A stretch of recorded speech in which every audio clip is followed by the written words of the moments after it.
যাদের হৃদয় আছে আল্লাহর ভয়, তারা কবু পথ ভুলে যায় না। আল্লাহর প্রেম ছাড়া এই দুনিয়ায় কারো কাছে কোনো কিছু চায় না। যাদের হৃদয় আছে আল্লাহর ভয়, তারা কবু পথ ভুলে যায় না। আল্লাহর প্রেম ছাড়া এই দুনিয়ায় কারো কাছে কোনো কিছু চায় না। রাতের আঁধারে যারা সেজদাতে রয়, দু চোখের অশ্রুতে নদী যেন ভয়। রাতের আঁধারে যারা সেজদাতে রয়, দু চোখের অশ্রুতে নদী যেন ভয়। ছলনার হাত চানি যতই আসো, পিছনে ফিরেও তাকায় না। যাদের হৃদয় আছে আল্লাহর ভয়, তারা কবু পথ ভুলে যায় না। আল্লাহর প্রেম ছাড়া এই দুনিয়ায় কারো কাছে কোনো কিছু চায় না। ঠিক কিনা? আজকের ফাজিলপুর নিঃস্বার্থ যুব সংঘের উদ্যোগে তৃতীয় বার্ষিকীর ওয়াজ মাহফিলের সম্মানিত সভাপতি, আমার মাতার তাজে আমি মনে করব, আসলে এরকম মানুষ সামনাসামনি প্রশংসা করা ঠিক না, তবুও কিছু না বললে নাই হয়। আল্লাহ রব্বুল আলামিন ওনাকে দিনের জন্য কবুল করেছে। আমরা আরও দোয়া করি আল্লাহ তাআলা সর্বোচ্চ দিনের পর্যায়ে তাকে কবুল করুক, বলেন আমিন।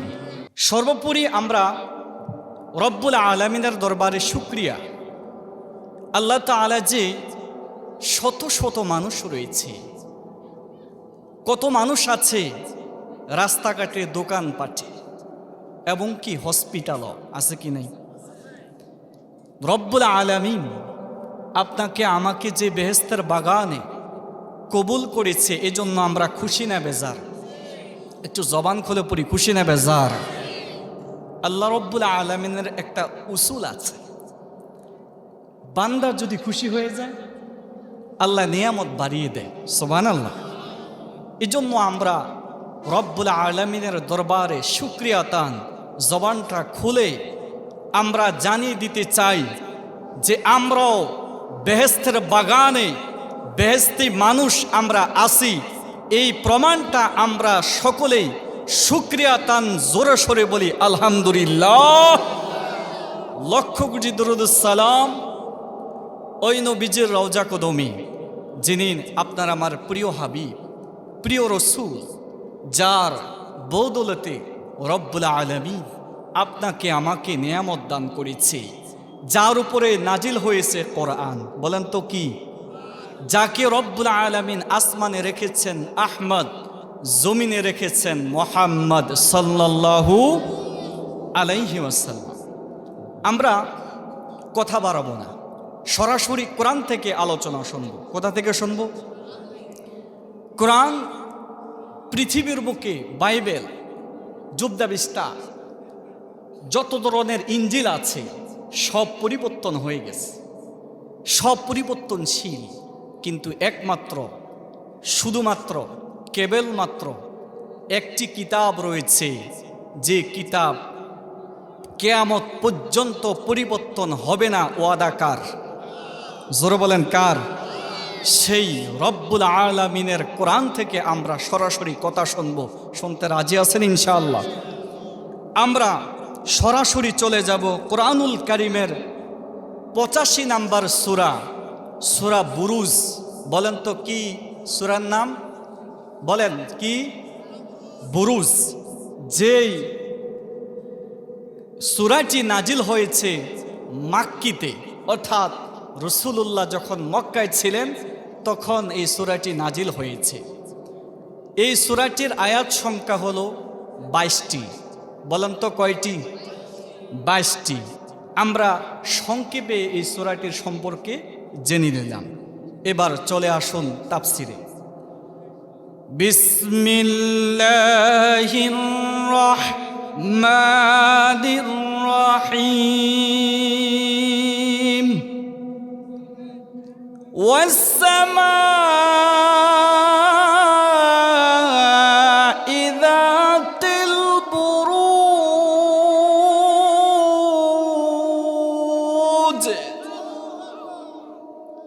রব্বুল আলামিন বলেন ওয়াস-সামা'i যাতিল বুরুজ, বুরুজ বিশিষ্ট আসমানের কসম।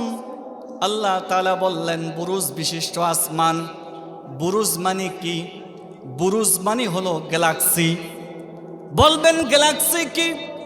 আসেন আমরা গ্যালাক্সি সম্পর্কে একটু ঘুরে আসি। এই আয়াত দ্বারা আল্লাহ তাআলা গ্যালাক্সির কথা বলেছেন। গ্যালাক্সির কসম আল্লাহ তাআলা খেয়েছেন। বলেন তো কিসের কসম? গ্যালাক্সির কসম। গ্যালাক্সি কি? কোথা থেকে আসলো? গ্যালাক্সিটা হচ্ছে, সেটা মহাশূন্যের মধ্যে গ্যালাক্সি রয়েছে। সেই গ্যালাক্সির ভিতরে রয়েছে সৌরজগৎ। কি জগৎ? সৌরজগৎ। সেই সৌরজগতের মধ্যে রয়েছে গ্রহ, নক্ষত্র, ধূমকেতু, নীহারিকা। সেই মাধ্যমে সেখান থেকে গ্রহের মধ্যে এই সৌরজগতের একটা দুইটা গ্রহ নয়, বরং 8টি গ্রহ। বুঝে থাকলে বলেন তো কয়টি গ্রহ? 8টি গ্রহ। আমরা যারা বিজ্ঞান নিয়ে পড়াশোনা করেছি তারা আমরা অনেকে জানি। আমরা পড়েছি গ্রহ বুধ, শুক্র, বৃহস্পতি, নেপচুন, ইউরেনাস। এই গ্যালাক্সির যে বিষয়গুলা, সৌরজগতের মধ্যে যে গ্রহ রয়েছে, সে গ্রহের মধ্যে আরেকটা গ্রহ রয়েছে পৃথিবী। বলেন তো কি? পৃথিবী। সেই পৃথিবীর মাঝে একটা দেশে, একটা বিভাগে, একটা জেলা, একটা থানা, একটা ইউনিয়ন, একটা গ্রামে আমরা বসবাস করি। সুবহানাল্লাহ। তাহলে কোথা থেকে আসছে চিন্তা করছেন? মহাশূন্য, সেখান থেকে হয়েছে গ্যালাক্সি, সেখান থেকে হয়েছে সৌরজগৎ, সৌরজগৎ থেকে হয়েছে গ্রহ, গ্রহ থেকে আসছে পৃথিবী, পৃথিবী থেকে আসছে দেশ, দেশ থেকে আসছে আপনার বিভাগ, বিভাগ থেকে আসছে জেলা, জেলা থেকে আসছে আপনার থানা, থানা থেকে আসছে ইউনিয়ন, সেখান থেকে আসছে গ্রাম। আজকে আমরা ফাজিলপুর গ্রামে আছি, ঠিক কিনা? আমরা রব্বুল আলামিন এই পৃথিবীকে, আপনি ওয়ার্ল্ড ম্যাপ অর্থাৎ বিশ্ব মানচিত্র যদি একটু তাকান, সেই জায়গার মধ্যে আপনি দেখবেন বাংলাদেশের স্থান এত ছোট, সামান্য একটু জায়গার মধ্যে বাংলাদেশের জায়গা। বাংলাদেশটা বি লেখার জায়গা ওই মানচিত্রে নাই, এত ছোট আমরা দেশ। আমাদের পার্শ্ববর্তী যে রাষ্ট্র রয়েছেন, দেশ রয়েছেন, বলেন তো কি? ভারত। কি আছে? ভারত আমাদের দেশ থেকে 30 গুণ বড়। কয় গুণ? 30 গুণ। আমাদের পশ্চিমে রয়েছে ইউনাইটেড অফ আমেরিকা। আমেরিকা কতটুকু বড়? আমাদের দেশ থেকে আমেরিকা হচ্ছে 80 গুণ বড়। কত গুণ? 80 গুণ বড়। শুধু তাই নয়, সেখান থেকে এই আমেরিকার পাশাপাশি রাষ্ট্র রয়েছে কানাডা। সে কানাডা যদি আপনি দেখেন, এই কানাডা আমাদের দেশ থেকে 100 গুণ বড়। কত গুণ? 100 গুণ। পৃথিবীর বুকে সর্বশ্রেষ্ঠ যে বড় একটা রাষ্ট্র রয়েছেন, সে রাষ্ট্রটার নাম হলো রাশিয়া। বলেন তো কি? রাশিয়া। এই রাশিয়াটা আমাদের বাংলাদেশ থেকে 160 গুণ বড়। তাহলে চিন্তা করে দেখেন তো আপনার আমার স্থান কত ছোট জায়গায়। আল্লাহ রাব্বুল আলামিন এই পৃথিবীকে নিয়ন্ত্রণ রাখার জন্য সূর্য সৃষ্টি করেছেন। বলেন তো কি সৃষ্টি করছেন? সূর্য। এই সূর্য বাংলাদেশ থেকে, পৃথিবী থেকে সূর্যের যে দূরত্ব রয়েছে, সেটা একটু দূরত্ব নয়, কম দূরত্ব নয়, বরং সূর্যের দূরত্ব হলো 9 30 লক্ষ বর্গ কিলোমিটার। বলেন না সুবহানাল্লাহ। পৃথিবী থেকে সূর্যের দূরত্ব হচ্ছে 9 কোটি 30 লক্ষ বর্গ কিলোমিটার। সূর্য আমরা দেখি ছোট, ছোট না? আমরা ছোট দেখি। জানেন এই সূর্য কত বড়? পৃথিবী থেকে সূর্য 13 লক্ষ গুণ বড়। কত গুণ? 13 লক্ষ গুণ।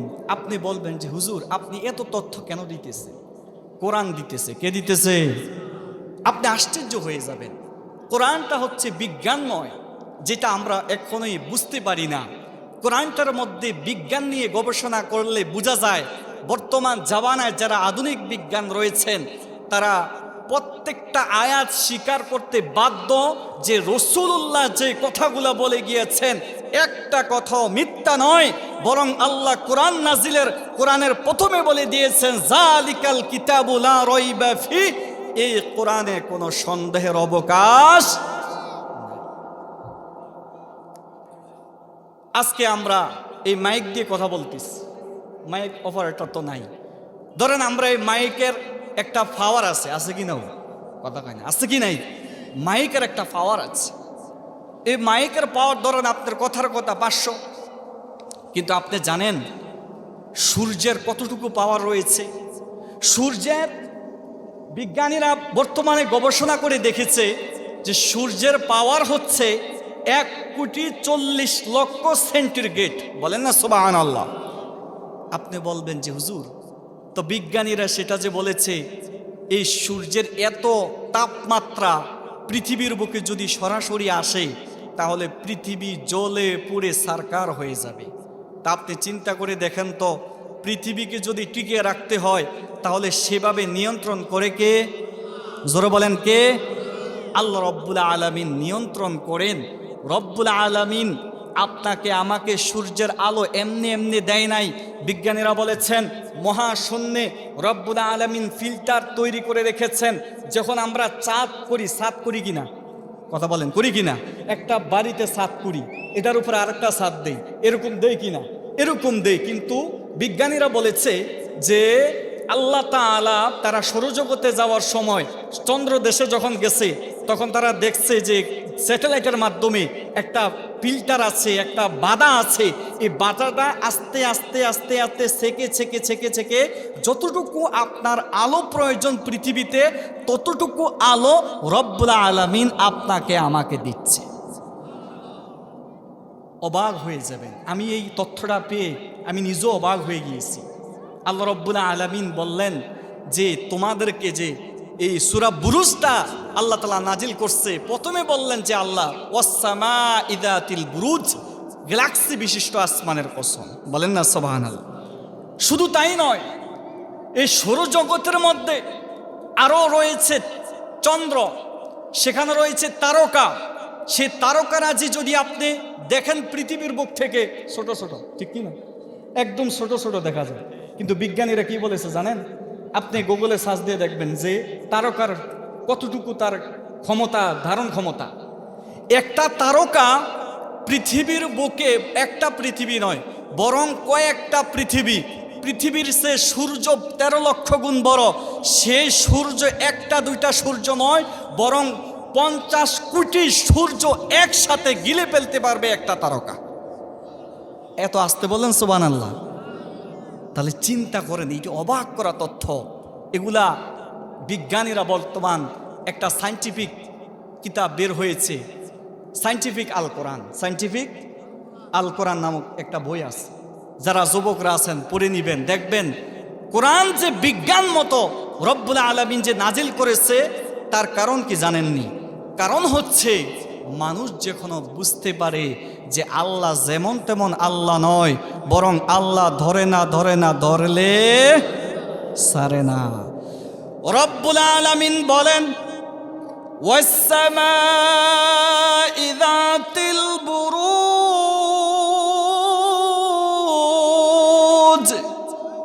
ওয়াল ইয়াউমিল মাউউদ। রব্বুল আলামিন বললেন যে প্রতিশ্রুত দিনের কসম। প্রতিশ্রুত দিন কি? কিয়ামতের দিনকে প্রতিশ্রুতি দিন বলা হয়েছে।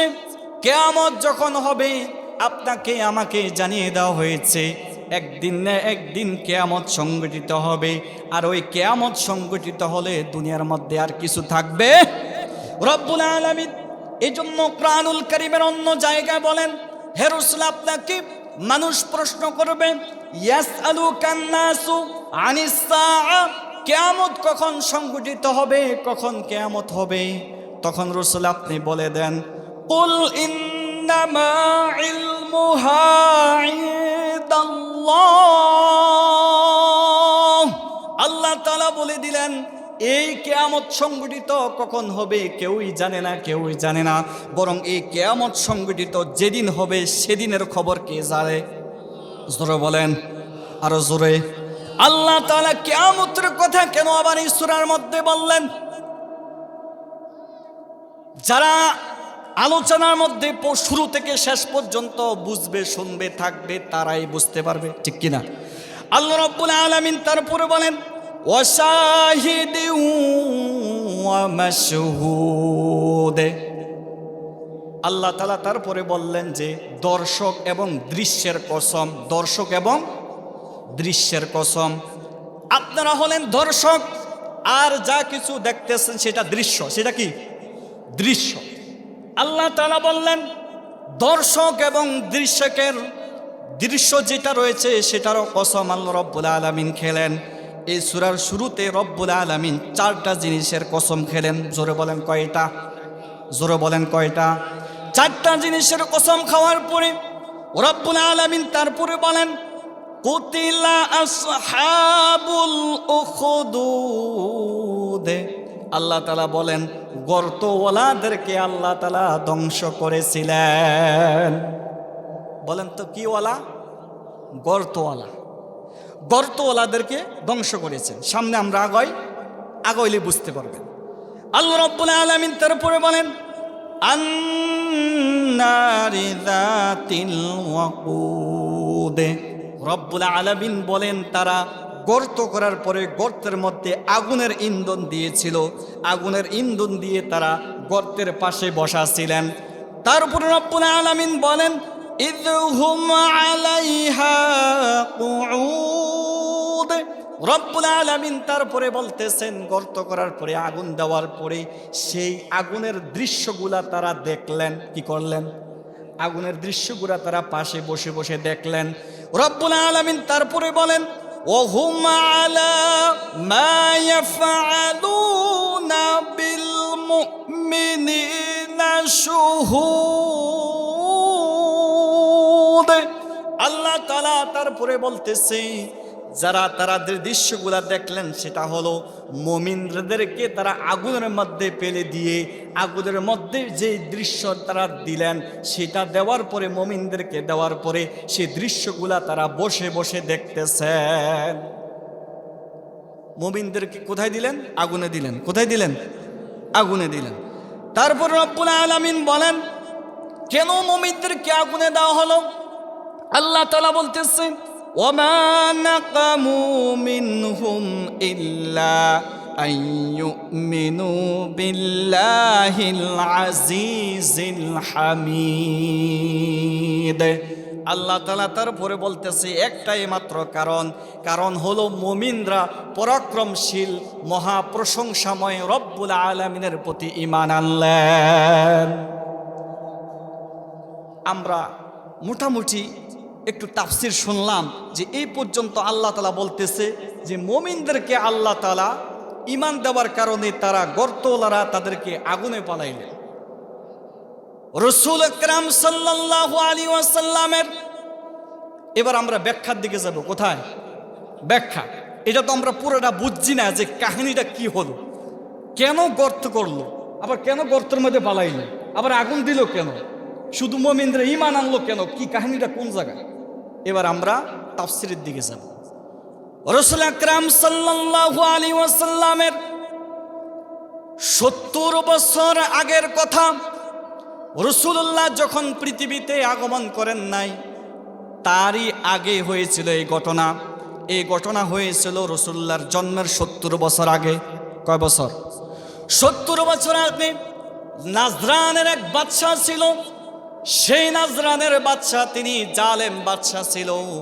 ওই নাজরানের বাদশাহ মানুষদেরকে তিনি আল্লাহ তাআলার দিন ছাড়া আল্লাহ রব্বুল আলামিনের দিন থেকে বিলুপ্ত করে তারা খারাপ কাজের মূর্তি পূজার দিকে ওই নাজরানের বাদশাহ নিয়ে যেতেন। নাজরানের বাদশাহ তখন তিনি মানুষদেরকে জাদু দিয়ে মানুষদেরকে আকৃষ্ট করে রাখতেন। মানুষদেরকে যখন জাদু দিয়ে আকৃষ্ট করতেন, সে জাদু শিখার জন্য একজন জাদুঘর ছিল। জাদুঘর তিনি জাদু শিক্ষা দিতেন, মানুষদেরকে জাদু দিয়ে বিভিন্ন ধরনের কথাবার্তা বলে মানুষদেরকে তার ওই বাদশার গোলাম বানিয়ে রাখতেন। এমন সময় যখন এই অবস্থা উপনীত হলো, হঠাৎ করে একদিন জাদুঘর বলতেছে, আমার তো বয়স হয়ে গিয়েছে, আমি বৃদ্ধ হয়ে গিয়েছি, আমি হয়তো কয়দিন পরে মারা যাব। তুমি বাদশাহ মহাদয়, আপনি একটা কাজ করেন, একটা যুবক ঠিক করেন, একটা বালক ঠিক করেন, যে বালক জাদুর বিদ্যা শিখবে আর আপনার ক্ষমতাকে টিকিয়ে রাখবে। যখন এই কথা বলা হলো, বাদশাহ বললেন যে ঠিকই কথা, সে তো যে মারা গেলে একটা যুবককে যদি শিখে যায়, তাহলে তো একটা ভালো কাজের দরকার, একটা ভালো যুবকের দরকার কিনা। যুবকদেরকে প্রশ্ন করা হলো, কে এমন ভালো যুবক আছো, কে এবং বালক আছো যে এই জাদুবিদ্যা শিক্ষা গ্রহণ করবা। এই জাদুবিদ্যা গ্রহণ করার পরে আবার তোমরা রাজপ্রাসাদের মধ্যে থাকবা, রাজপ্রাসাদের মধ্যে থেকে জাদু দিয়ে মানুষদেরকে বশ করে রাখবা। একজন বালক খুঁজতে খুঁজতে খুঁজতে খুঁজতে একজন মেধাবী বালক পাইল, একজন যুবক পেয়ে গেল। বালক যখন পেয়ে গেল, তাকে বললেন, তুমি প্রতিদিন রাজপ্রাসাদের মধ্যে এসে জাদু শিখে যাবা, প্রতিদিন এসে জাদু শিখে যাবা, প্রতিদিন এসে জাদু শিখে যাবা। বালক তার কথা মতন, বাদশার কথা মতন তিনি কাজ করতে লাগলেন। তিনি চিন্তা করলেন যে আমি যদি জাদু শিক্ষা গ্রহণ করি তাহলে তো আমার জন্যই ভালো হবে। তিনি জাদু শিখতে লাগলেন। একদিন, 2 দিন, 3 দিন করে তিনি যাইতে লাগলেন। যাইতে যাইতে হঠাৎ করেই দেখলেন রাস্তার মাঝে, রাস্তার পথের মধ্যে একজন মুরব্বী, একজন আল্লাহওয়ালা বসে বসে জিকির করেন, আমল করেন, মানুষদেরকে সত্য কথা বলেন, মানুষদেরকে দিনের দিকে টাকেন। যখন তার এই অবস্থা দেখেন, তিনি বালক চিন্তা করলো, আমিও একটু তার কথা শুনি। তিনিও তার কথা শুনতে লাগলেন। তিনি বলেন যে একমাত্র আল্লাহ ছাড়া অন্য কারো প্রতি ঈমান আনা যাবে না, অন্য কাউকে আল্লাহ মানা যাবে না, অন্য কাউকে আল্লাহ মানলে ঈমান থাকবে না, মুশরিক হয়ে যাবে। একমাত্র কেবলমাত্র আল্লাহ। বলেন তো কয়জন? জোরে বলেন কয়জন? আল্লাহ রাব্বুল আলামিন হলেন একজন। এই কথাটা বুজুর্গ ব্যক্তি তিনি মানুষদেরকে শিক্ষা দিতেছেন। ওই বালক তিনিও চিন্তা করলেন যে সে তো ভালো কথাই বলতেছে।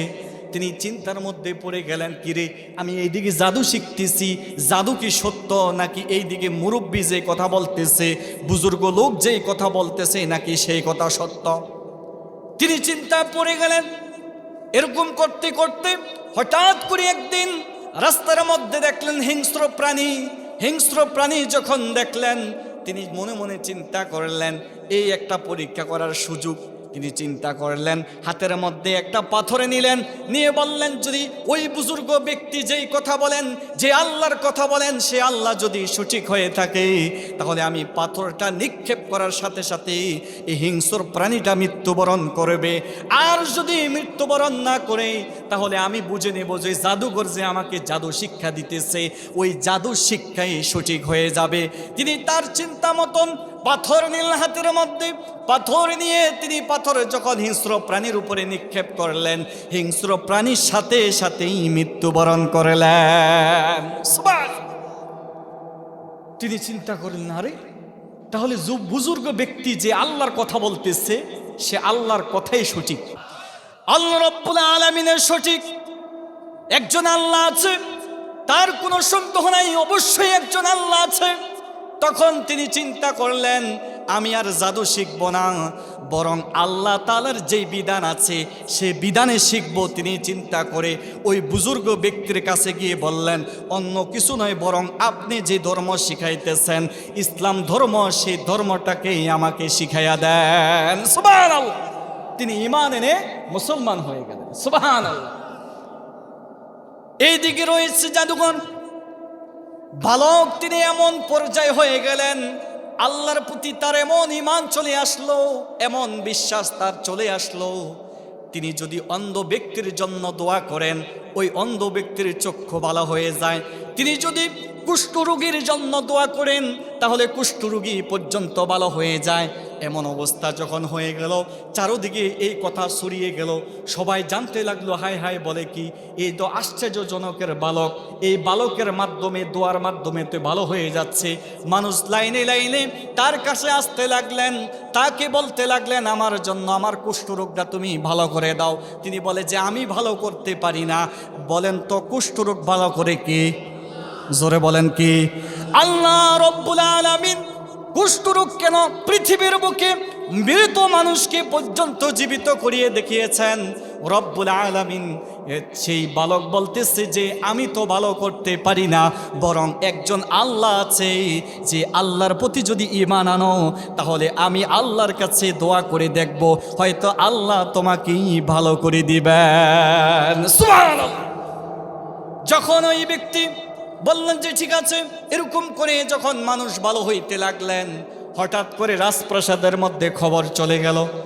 রাজপ্রাসাদের মধ্যে যখন খবর চলে গেল, রাজপ্রাসাদের মানুষেরা সবাই দলে দলে তার কাছে আসতে লাগলেন, আর এক এক করে ইসলাম গ্রহণ করতে লাগলেন। এইদিকে রাজপ্রাসাদের মধ্যে রাজার এক মন্ত্রী ছিল, তার ছিল চক্ষু কানা, চক্ষু, সে ছিল অন্ধ মানুষ। মন্ত্রী বললেন, আরে যুবক, তুমি কি করে ভালো করে দিতেছ? আমার চক্ষুগুলা তুমি একটু ভালো করে দাও না, আমার চক্ষু তুমি একটু ভালো করে দাও। বলল যে আমি ভালো করতে পারবো না, তবে হ্যাঁ আমি আল্লাহর কাছে দোয়া করতে পারবো যদি তুমি আল্লাহর প্রতি ঈমান আনো। সুবহানাল্লাহ। আল্লাহর প্রতি তিনি বললেন, এই কেমন আল্লাহর সংবাদ তুমি দিতেছ? কেমন আল্লাহ আবার, যে আল্লাহ রব্বুল আলামিন সকল কিছু ভালো করে দিতে পারেন? তুমি আমাকে তোমার যে ধর্ম রয়েছে সেই ধর্মের শিক্ষা দাও, আমাকে মুসলমান বানিয়ে ফেল। তিনি বললেন যে তুমি কালেমা পড়ে মুসলমান হয়ে যাও, আর আমি আল্লাহর কাছে দোয়া করতেছি রব্বুল আলামিন তোমার চক্ষুদয় ভালো করে দিবেন। সুবহানাল্লাহ। আল্লাহ রব্বুল আলামিন যুবক যখন আল্লাহ তাআলার কাছে দোয়া করলেন, তার চক্ষু ভালো হয়ে গেল।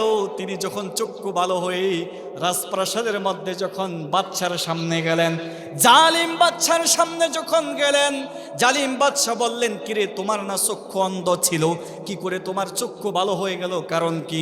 বলল, ওই মন্ত্রী বলতেছে আমার আল্লাহ আমার চক্ষু ভালো করে দিলেন। বাদশা বলতেছে, সে তো আবার খোদা দাবি করে। কি দাবি? খোদা। বাদশা বলতেছে হয়তো আমার নেক নজর তোমার উপরে পড়ছে, এই জন্য তোমার চোখ ভালো হয়ে গেছে। দেখেন ঈমান কারে কয়। মন্ত্রী বলে, না না, আপনি নয়, আপনি তো সাধারণ মানুষ। সাধারণ মানুষ কি করে আবার চক্ষু ভালো করবে? বরং আপনি নয়, আপনি নয়, যে আল্লাহ আপনারও আল্লাহ আমারও আল্লাহ, সেই অদৃশ্যমান আল্লাহ আমার চক্ষু ভালো করে দিলেন। সুবহানাল্লাহ।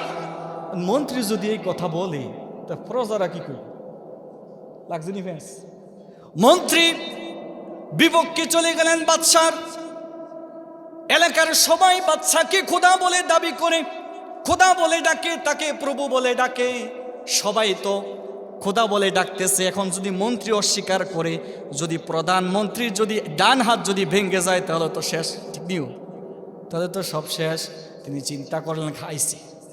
বাদশাহ চিন্তা পড়ে গেলেন, তাকে একটা কিছু করা লাগবে। এই তাড়াতাড়ি তাকে জেলে দাও। কোথায় দাও? কথা কয় না, কোথায়?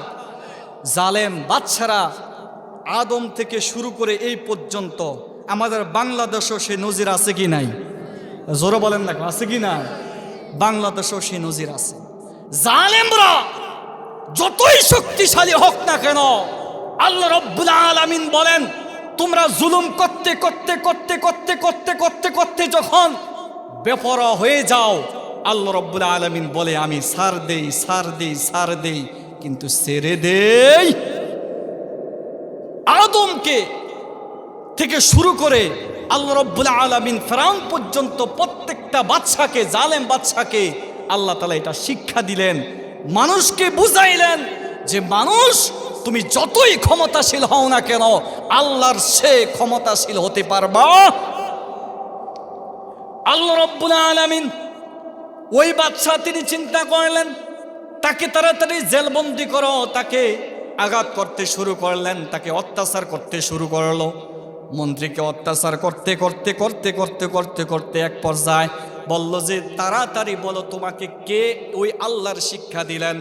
আল্লাহ রাব্বুল আলামিন কোথায় থেকে আবার আসলো? কোন আল্লাহর কথা তোমরা বলতেছো? তাড়াতাড়ি বলো। ওই মন্ত্রী অসহ্য যন্ত্রণা সহ্য করতে না পেরে তিনি বলে দিলেন যুবকের কথা। মনে আছে তো? যুবকের কথা তিনি বলে দিলেন। বালকের কথা যখন তিনি বলে দিলেন, বললেন যে ওই বালক আমাকে ইসলামের শিক্ষা দিয়েছে, আমাকে ধর্মের শিক্ষা দিয়েছে, আমাকে আল্লাহ রাব্বুল আলামিনকে চিনাইছে। তখন ধরে আনো বালককে। কোথায়? তাড়াতাড়ি রাজপ্রাসাদে নিয়ে আনো। আনার পরে বালকের সামনে ওই মন্ত্রীকে বলতেছে হয়তো জীবন দাও না হয় ঈমান ছাড়ো। ঈমান, হয়তো জীবন দাও না হয় ঈমান ছাড়ো। বলল যে জীবন দিতে রাজি কিন্তু ঈমান দিতে রাজি না। আরো আস্তে কোন সুবহানাল্লাহ। আপনার একটু খেয়াল করেন আপনার জীবনে এরকম আসলে কি হবে আপনার? এটা শিক্ষা। কেমন হবে আপনার জীবন? কেমন হবে আমার জীবন? মন্ত্রীকে বলতেছে ঈমান ছাড়াও। ওয়ার্ডার দেওয়া হলো নিয়ে আসো করাত, নিয়ে আসো করাত। দিগান্ত করাত কি আনতো? করাত নিয়ে আনো, করাত নিয়ে আসো। যখন করাতের কথা বললো, আমরা করাত দিয়ে গাছ কাটি কিনা, করাত দিয়ে যখন বলল যে তাকে 2 পা উপরের দিকে দাও, 2 পা উপরের দিকে দিয়ে তাকে মাঝখান দিয়ে করাত দিয়ে ছিঁড়ে ফেলা হলো।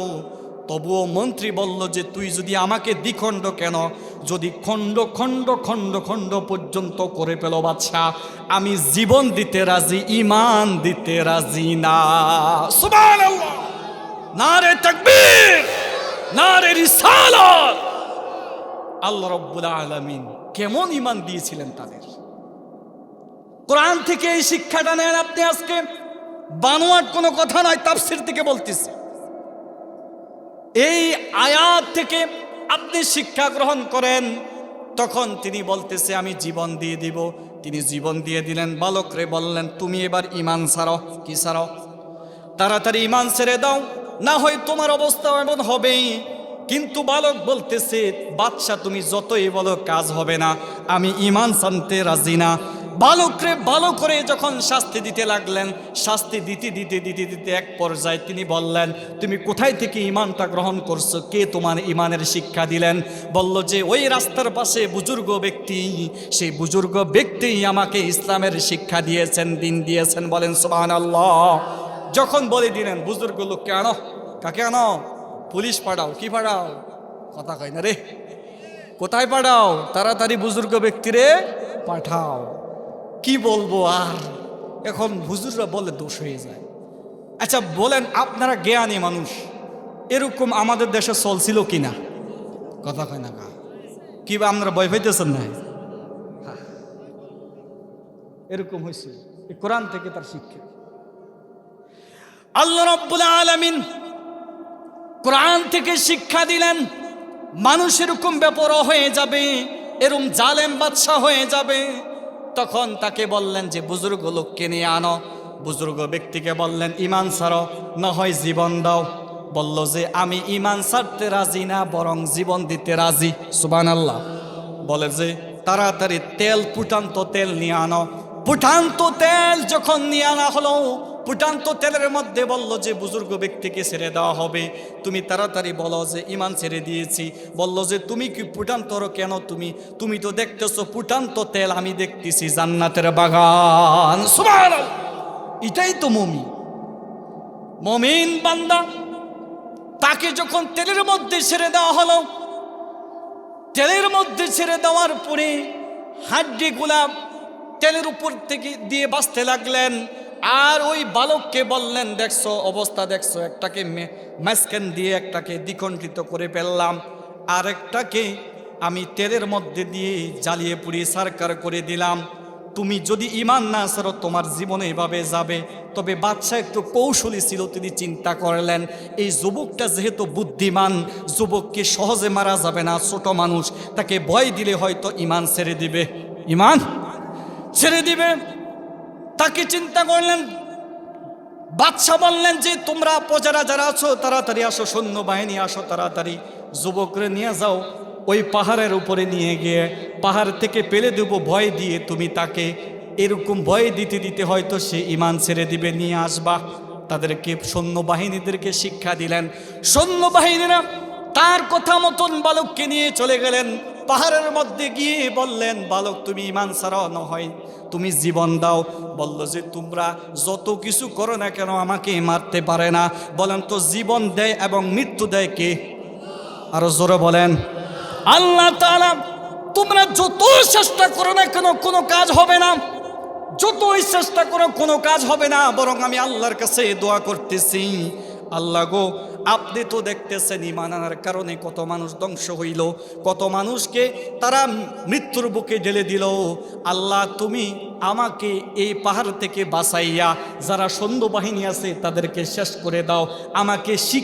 আমাকে তুমি বাঁচাইয়া রাইখা ওই বাচ্চাকে শিক্ষা দাও, যেন বাচ্চা জীবনে মৃত্যু দিতে পারে না, বরং আল্লাহ যার মৃত্যু যেভাবে রাখছে সেভাবেই হবে। সুবহানাল্লাহ। বালক যখন এই কথা আল্লাহর কাছে আরজি করলেন, আল্লাহ আরজি তার কবুল করলেন। সুবহানাল্লাহ। পাহাড় আপনার কথা শুনবে না, আমার কথা শুনবে না, রব্বুল আলামিনের কথা শুনবে। রব্বুল আলামিনের কথা যখন রব্বুল আলামিন পাহাড়কে বললেন, ওরে পাহাড় তুমি কম্পন শুরু করে দাও, তবে হ্যাঁ আমার যে বালক রয়েছে, যে বান্দা রয়েছে ঈমান আনছে, তার যেন ক্ষতি না হয়, আর আশেপাশে যা আছে সব শেষ করে দাও। সুবহানাল্লাহ। পাহাড় তার কথা আল্লাহ রব্বুল আলামিনের কথা অনুযায়ী কম্পিত উঠে তাদেরকে শেষ করে দিলেন। কিন্তু যুবক যেই জায়গায় ছিলেন সেই জায়গায় কোনো কম্পিত ছিল, সেখান থেকে তিনি নিরাপদে চলে আসলেন। বাদশার কাছে যখন তিনি নিরাপদে চলে আসলেন, বাদশা তিনি বললেন, মনে হয় তুমি ভয় পেয়েছ, এই জন্য তুমি আমার কাছে আইছো, মনে হয় তুমি ঈমান ছেড়ে দিয়েছ। যুবক বলে, ওরে বোকা বাদশা, তুমি বোকার স্বর্গে বসবাস করো, বরং আমাকে তো মারতে পারে না, বরং তোমার যে সৈন্যগুলা দিয়েছে সেই সৈন্য আল্লাহ তাআলা ধ্বংস করে দিয়েছেন। রব্বুল আলামিন কেমন মানুষদেরকে কেমন ঈমান দেয়, ঈমানের মজবুত কত শক্তি। তখন তিনি বললেন, সৈন্য আবার আসো। আরো কিছু সৈন্য আনে, তাকে বললেন এবার নিয়ে যাও নদীর মধ্যে, সাগরের মধ্যে নিয়ে গিয়ে সাগরের মাঝখান থেকে তাকে ফেলে দাও। সাগরের মাঝখানে যখন তাকে ফেলে দিবা তখন তিনি ভয়ে হয়তো ঈমান ছেড়ে দিবে। যুবককে নিয়ে যাওয়া হলো, বালককে নিয়ে যাওয়া হলো সাগরের মধ্যেই। সেই জায়গার মধ্যে যাওয়ার পরে বলল যে ঈমান আনো, না হয় সাগরে ফেলে দিব। বলল যে তুমি কি, সাগর কি তোমার কথা শুনবে নাকি আল্লাহর কথা? জোরে বলেন না। আল্লাহ রব্বুল আলামিনের কথা শুনবেন। তোমরা যতই বলো কোনো কাজ আসবে না। তিনিও রব্বুল আলামিনের কাছে দোয়া করলেন। আল্লাহ রব্বুল আলামিনের কাছে দোয়া করার পরেই আল্লাহ তাআলা সাগরের মধ্যে এমন ঢেউ উঠাইলেন, ঢেউ উঠানোর কারণে ওই সৈন্যবাহিনী সব ধ্বংস হয়ে গেল। আর যুবকটাকে, ওই বালকটাকে আস্তে আস্তে আস্তে আস্তে করে তিনি কিনারার মধ্যে দিয়ে দিলেন। সুবহানাল্লাহ। কিনারার মধ্যে যখন এসে যুবক তিনি, ওই বালক তিনি আবার চলে আসলেন। চলে এসে রাজপ্রাসাদের মধ্যে এসে যখন দেখা করলেন বাদশার সাথে, বাদশা বললেন যে কি মনে হয় তুমি আমার ঈমান ছেড়ে দিয়েছ, মনে হয় এবার ভয় পাইছো, আসো আসো তুমি আমার ঈমান গ্রহণ করো, আমাকে খোদা মানো। বলল যে বোকা বাদশা, তুমি যত কিছু করো না কেন আমাকে তুমি মারতে পারবে না, বরং তোমার সৈন্যরাই ধ্বংস হয়ে গিয়েছে। কি আশ্চর্যজনক বালক, এর তো মারা যাচ্ছে, কি করা যায়? চিন্তায় পড়ে গেলেন। কোনোভাবেই মারতেছে না, কোনোভাবেই পারতেছে না সাধারণ একজন বালকের সাথে। বাদশা তিনি অবাক হয়ে গেলেন। তবে যুবক একটু চালাক আছে। ওই বাদশাকে বললেন যে ওরে বোকা বাদশা, তুমি একটা যদি কাজ করো তবে আমারে তুমি মারতে পারবা। কয়টা কাজ? একটা কাজ যদি তুমি আমাকে করো তাহলে মারতে পারবা। এক নাম্বার হলো যখন তুমি আমাকে মারবা তখন এই তোমার রাজ্যের মধ্যে যত মানুষ আছে ওই মানুষদেরকে তুমি ময়দানে ডাকো। 2 নাম্বার হলো আমাকে শুলে চড়াইবা, শুলে চড়ানোর পরে সেখান থেকে তুমি একটা তীর নিবা, তীরটা নিয়ে বলবা যে বিসমিল্লাহি রব্বি হাজাল গোলাম, বলবা যে আল্লাহর নামে ওই বালককে মারলাম, যে বালকের আল্লাহর নামে আমি তাকে মেরে দিলাম। সুবহানাল্লাহ। বালককে মারলাম কার নামে? কথা বলেন, কার নামে? আল্লাহর নামে আমি তাকে মারব। যখন তিনি বললেন যে ঠিক আছে, কথা ফাইনাল, কথা কি ফাইনাল, ময়দানের মধ্যে মানুষ ডাকা হলো। সব মানুষ যখন চলে আসলো, সব মানুষ ময়দানের মধ্যে এই দৃশ্য দেখার জন্য সবাই একটু আশ্চর্য যে বালককে পানিতে মারতে পারে না, পাহাড়ে মারতে পারে না, কোনো কিছু দিয়ে মারতে পারে না, তাকে আজকে মারবেন সামান্য তীরের নিক্ষেপ করে, তীর নিক্ষেপ করে তাকে আজকে মারবেন। দেখি আজকে কি হয়। সবাই আগ্রহের সহিত পুরুষ নারী পুরুষ ছোট বড় যত আছে সবাই চলে আসলেন। ময়দানের মধ্যে যখন হাজির হয়ে গেলেন তখন সবাই তাকে দেখলেন। দেখার পরে তিনি বললেন যে আমি যেটা বললাম সেই অনুযায়ী আমাকে মারো, তাহলে আমি মৃত্যুবরণ করব। তখন রব্বুল আলামিনের নামে যখন তাকে তীর নিক্ষেপ করা হলো, তীরটা তার কানের কাছে এসে লাগলেন, কান দিয়ে রক্ত বের হতে হতে তিনি মৃত্যুবরণ করলেন। তখন ময়দানের সবাই বললেন এ কি আশ্চর্যজনকের বালক, যেই বালককে কত কিছু দিয়ে মারার জন্য চেষ্টা করলো কিন্তু মারতে পারলো না, এই বালককে এক আল্লাহর নামে মারলেন। বোঝা গেল হে আল্লাহই হলেন শক্তিশালী আল্লাহ। সুবহানাল্লাহ। ময়দানের সবাই এক বাক্যে বললেন যেই বালককে মারার জন্য সব কিছু করা হলো, আমরা যে বালককে, যে আল্লাহর নামে প্রতি ঈমান এনেছিল, বালক যে আল্লাহকে বিশ্বাস করেছিল, আমরা ময়দানের মধ্যে যারা আছি নারী পুরুষ সবাই আমরা সেই আল্লাহর প্রতি ঈমান এনে ফেললাম। সুবহানাল্লাহ। আরো জোরে বললাম সুবহানাল্লাহ। তাহলে বুঝে গেল কি, প্রথম আমি বলছিলাম পার্শ্ববর্তী আমাদের যে দেশ রয়েছে ভারত, তারপরে রয়েছে আমেরিকা, রাশিয়া, কানাডা, এই রাষ্ট্রগুলা কিন্তু কম বড় না, বিশাল বড়। কিন্তু যেই গাজওয়াতুল হিন্দ নামক যুদ্ধ হবে, সেই যুদ্ধের মধ্যে যদিও মুসলমানের সংখ্যা কম হয় কিন্তু রব্বুল আলামিন বিজয় দিয়ে দিবেন। সুবহানাল্লাহ। ভয় পাওয়ার কোনো কারণ,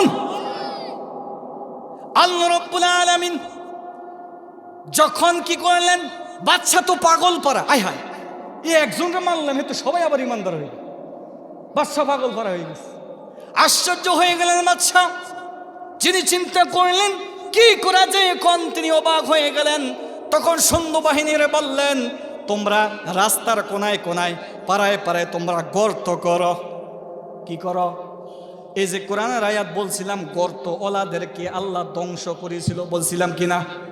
খেয়াল আসেনি? খেয়াল রাখেন, গর্ত ওলাদেরকে আল্লাহ ধ্বংস করছে। যে গর্ত করছে অর্থাৎ জালেমরা গর্ত করছে। কেডা? জালেমরা গর্ত করার কারণে জালেমদেরকে আল্লাহ ধ্বংস করছে। কি করছে? ধ্বংস করে দিয়েছে। জালেমদেরকে রব্বুল আলামিন ধ্বংস করে দিয়েছিল। আর রব্বুল আলামিন তখন ওই গর্ত করতে করতে করতে করতে গর্তের মধ্যে যত মানুষ ঈমান এনেছিল সকলকে গর্তে ফেলতে লাগলেন, গর্তের মধ্যে আগুন দিতে লাগলেন, আর আগুনের মধ্যে মুমিনদেরকে পালাইতে লাগলেন। আমরা কোরআনের আয়াত পড়ছিলাম যে ওই ব্যক্তিকে মূলত যাদের ঈমান এনেছিল মুমিনরা, ঈমান আনার কারণে তাদেরকে আগুনে পালাইলেন। কোথায়? আগুনে পালাইলেন। তাহলে বোঝা গেল ঈমান আনার পরে তাদেরকে আগুনে পালাইলেন। আগুনে পালানোর পরে তাদেরকে আগুনের মধ্যে পালাইতে পালাইতে পালাইতে পালাইতে বর্ণনার মধ্যে আসছে, তাফসীরের মধ্যে বলল যে ওই ব্যক্তি ওই সময়ের একজন মহিলা ছিলেন, যে মহিলার কোলে ছিলেন একজন নবজাতক শিশু।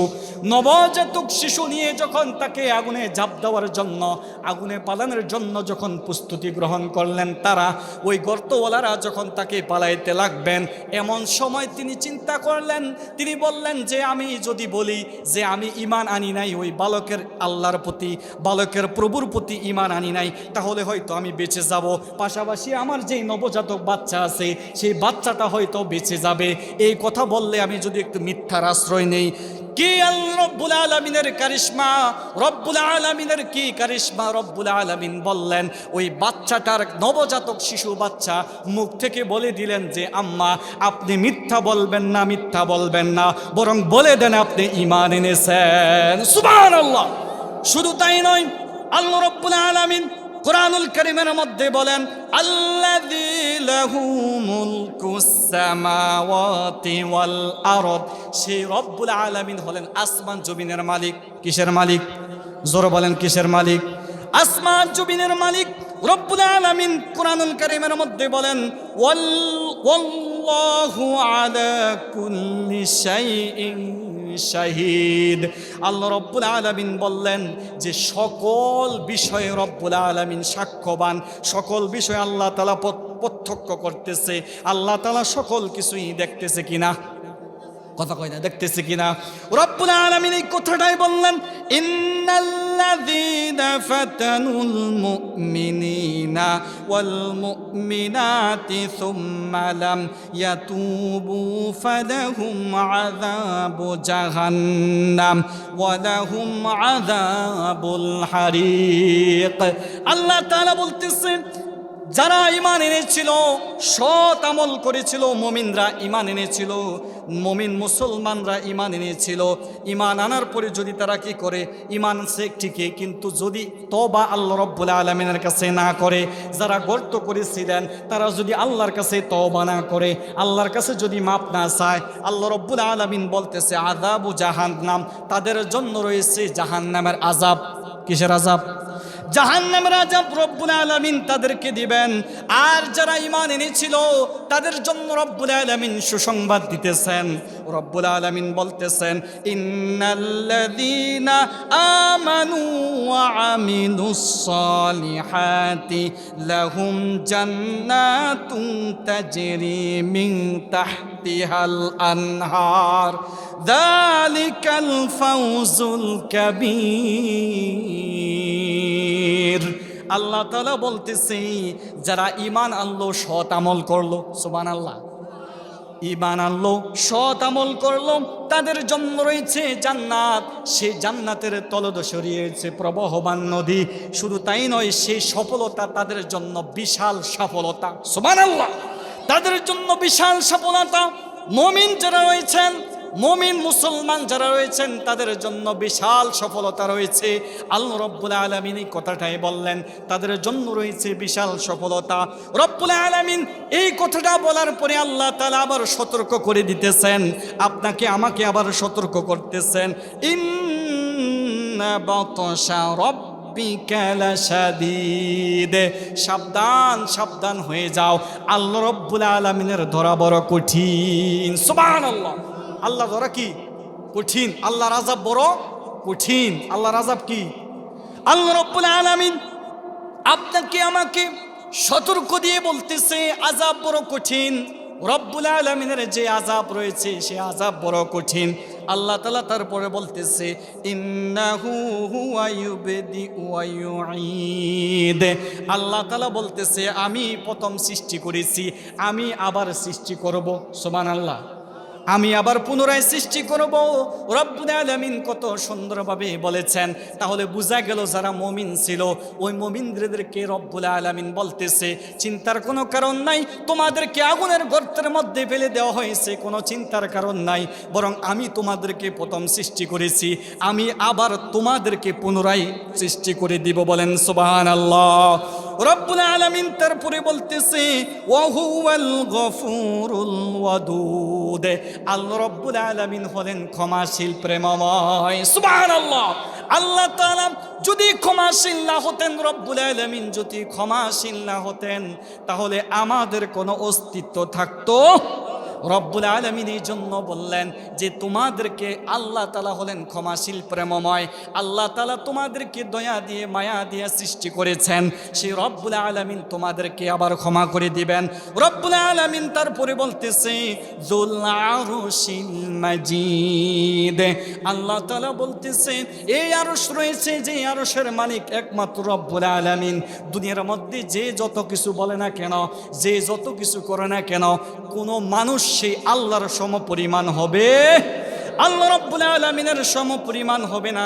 রব্বুল আলামিন এই কথাটা বললেন, তারপর রব্বুল আলামিন বলতেছে ফাআলুল লিমা ইউরিদ, আল্লাহ তাআলা যা ইচ্ছা করেন তিনি তাই করেন। সুবহানাল্লাহ। ইচ্ছা আল্লাহ যা করেন তাই করেন। আল্লাহ তাআলার উপরে কোনো কিছু কথা কয় না, আছে? আল্লাহ রব্বুল আলামিনের উপরে কোনো কিছু নাই। রব্বুল আলামিন এই কথাটাই বলতেছে। তারপরে আল্লাহ তাআলা রাসূলুল্লাহকে স্মরণ করিয়ে দিতেছেন, হাল আতাকা হাদিসুল জুনুদ ওয়া ফিরআউন ওয়া সামুদ।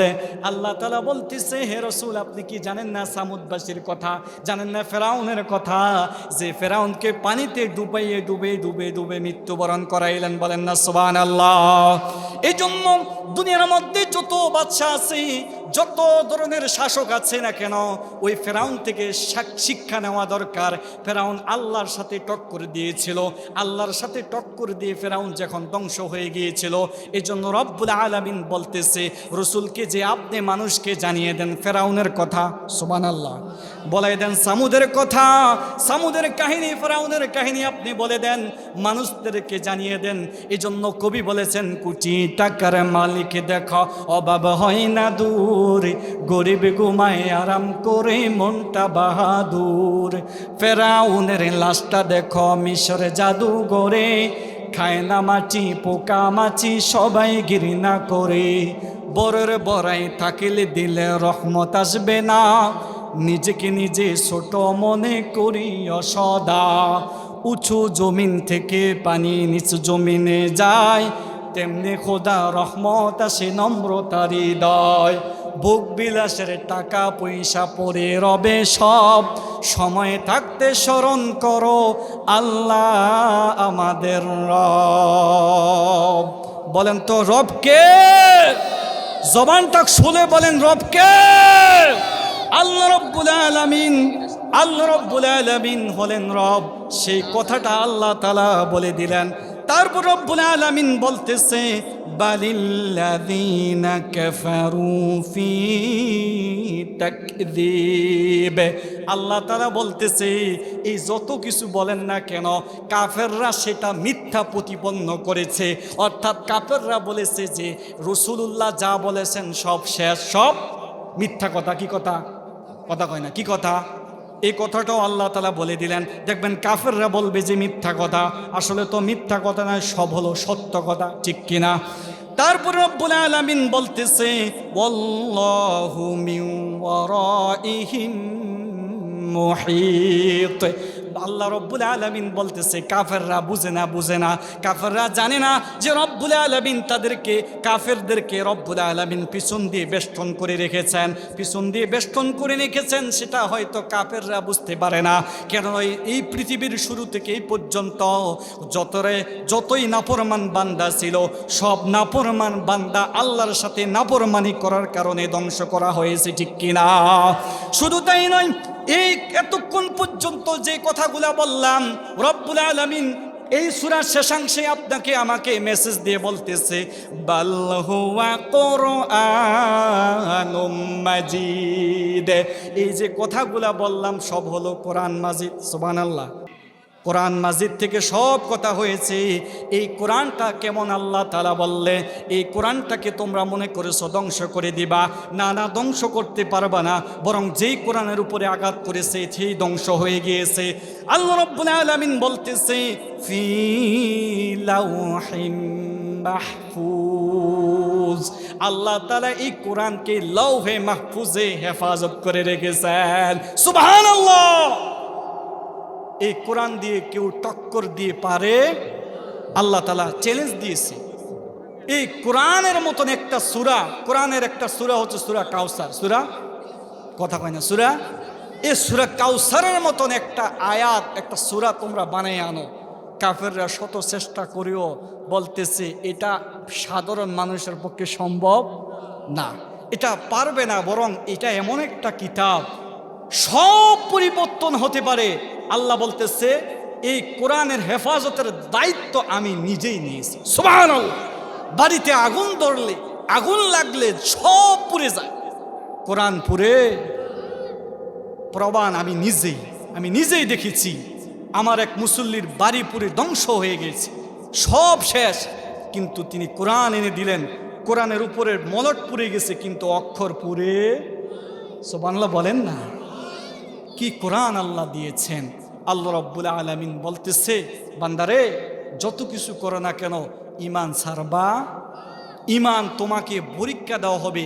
আল্লাহ বলল, মানুষকে আমি খিদা দিয়ে পরীক্ষা করব, অভাব দিয়ে পরীক্ষা করব, সন্তান দিয়ে পরীক্ষা করব, বিভিন্ন জিনিস দিয়ে পরীক্ষা করব, তবুও আল্লাহ তাআলার হতে নিরাশ হওয়া যাবে না। লা তাকনাতু মির রাহমাতিল্লাহ, আল্লাহ রহমত হতে নিরাশ হওয়া যাবে। আল্লাহ রাব্বুল আলামিন আমাদের সকলকে শক্তিমান পরিপূর্ণ ঈমান নিয়ে বেঁচে এবং এই দুনিয়া থেকে চির বিদায় হওয়ার তৌফিক দান করুক, বলেন আমিন। আরো জোর বলেন আমিন।